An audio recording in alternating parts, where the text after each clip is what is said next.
Bonjour à tous, je vais vous présenter un deck au format standard, donc vert et noir. J'ai pas toutes les cartes présentées, enfin j'en ai au moins une.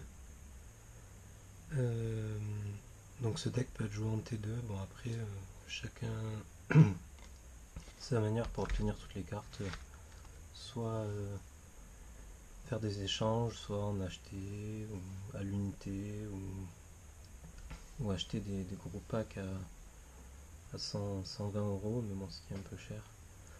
Donc voilà, je vais vous présenter ça. Alors j'ai donc 9 forêts, 9 marais et 3 tours de l'industrie. Donc c'est ça. Ça fait ajouter un mana incolore à votre réserve ou alors payer un point de vie et ajouter un mana de la couleur de votre choix. Bon, il faut contrôler un artefact, j'en ai pas beaucoup donc bon après j'ai. Voilà, c'est jouable. Ensuite donc j'ai classé tout ça par mana. Donc ça c'est les manas. C'est les cartes à 2 de mana, ça a 3 de mana, soit à 4, 5 et 6. Moi, je joue pas des cartes à plus de 6 mana, ça m'intéresse pas. Après c'est un deck aggro, il y a beaucoup de créatures. Voilà. Donc c'est basé surtout sur les marqueurs énergie. Donc là on peut voir, je sais pas si vous voyez, je sais pas si le focus se fait bien. Donc ça c'est une 2-2 pour 2 qui arrive en jeu avec 2 mana énergie. Bon, ça fait comme un oiseau du paradis, ça ajoute un mana de la couleur de choix un peu moins bien. Après, donc pareil, un 2-2 pour 2 avec deux marqueurs énergie, avec des capacités différentes. Bon, voilà. Ça, c'est pareil, contact mortel, lien de vie. Bon, contact mortel, je sais pas ce que c'est. Lien de vie, je sais que c'est à chaque fois qui fait des blessures à un joueur ou à une créature, il me semble, c'est plus un joueur. On gagne le nombre de points de vie égal au nombre de dégâts qu'il a fait. Donc c'est assez bien. Voilà, ça c'est la première rare. Donc j'ai mis ça.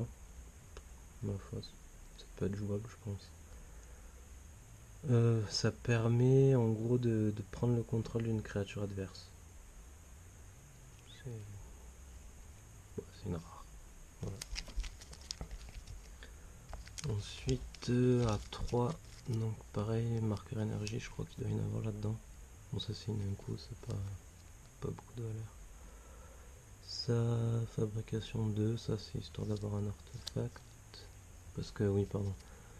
En gros, c'est pour 3, c'est une 2-3. Et si on veut, on peut mettre à la place 2 jetons de créature 1-1 artefact. Donc ça me permet d'avoir un artefact. Ça c'est un véhicule, bon. Pas extrêmement efficace, mais bon. Ça fait toujours une 3-5 vol pour 3. Voilà.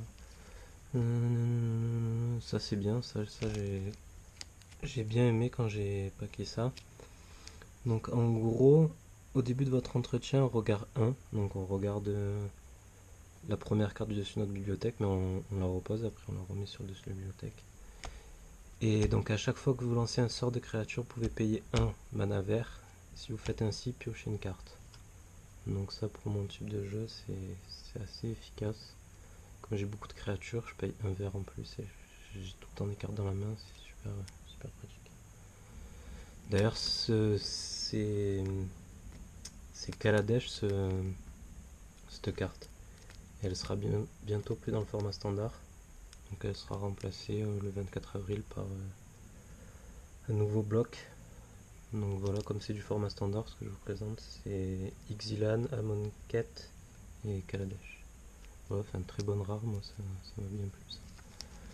Voilà, après bon, un rituel. Donc bon, basé un peu sur la même chose, c'est en tant que coup supplémentaire pour lancer la curiosité morbide, sacrifier un artefact ou une créature, piocher un nombre de cartes égal au coût converti de mana du permanent sacrifié. Donc voilà.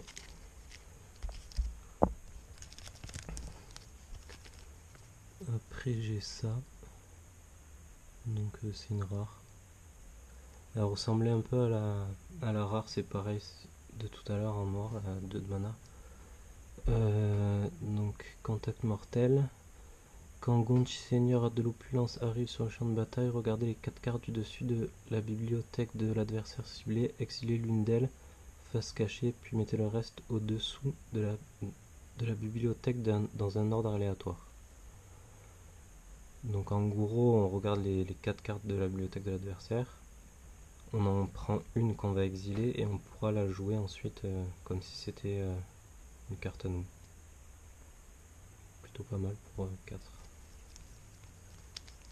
Donc ça pareil, c'est encore une rare. Pareil, marqueur énergie.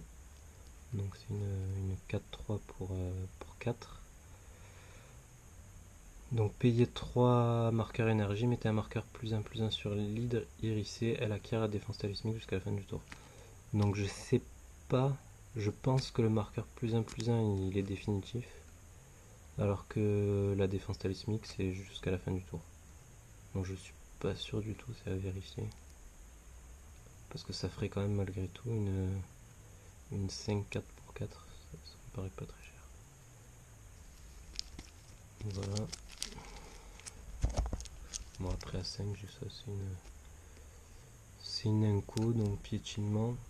Piétinement ça veut dire que si elle est bloquée, en gros, si elle est bloquée, bah, les dégâts qu'elle fait pas la créature, ils sont faits au joueur. Voilà, on gagne 5 points de vie quand elle arrive en jeu. Ouais, c'est efficace. Et là ça, une très bonne rare, enfin j'ai vu qu'elle était très bien cotée.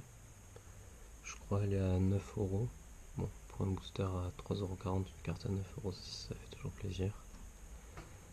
Voilà, donc pour 6, une 7-6, piétinement, pareil. Les dégâts qui ne sont pas faits à la créature sont faits au joueur. Il peut pas être contrecarré, bon ça veut pas dire qu'il peut pas être tué, parce que c'est juste si par exemple en face la personne joue un deck bleu, il pourra pas contrecarrer la créature au moment où elle est mise en jeu. Mais après, elle peut très bien être tuée par un sort noir qui dirait bon, bah, détruisez la créature ciblée, quoi. Voilà. Voilà, ce sera tout. Bah ouais, je vous présenterai d'autres choses plus tard. Peut-être pour l'instant, c'est un deck qui va pas durer très longtemps parce que dans 15 jours, on pourra plus le jouer en format standard. Mais voilà, ça m'a bien amusé de le faire. Donc j'espère que ça vous a plu. Et ouais, bah, mettez un j'aime, quoi, ça fait toujours plaisir. Merci.